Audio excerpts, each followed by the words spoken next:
What's up everyone, in this video I'll show you how to automate reminders on monday.com. As you can see here, I'm on my monday.com account, my main dashboard, my home. Let's go to a workspace and then go to a board where you want to add the automation. Let's say the test board on my main workspace here.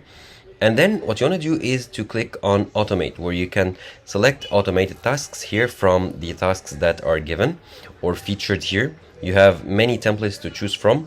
However, if you want to create one from scratch, click on add custom automation.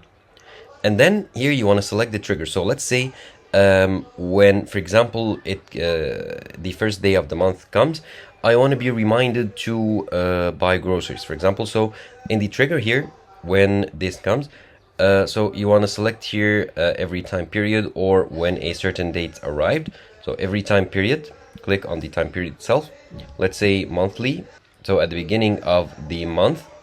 Then do this, notify me. Click on the person you want to be notified, in this case me, or you can notify team member, subscriber, or team or guest, in this case me. So here the notification like body, so let me say buy groceries. Okay, and then create automation.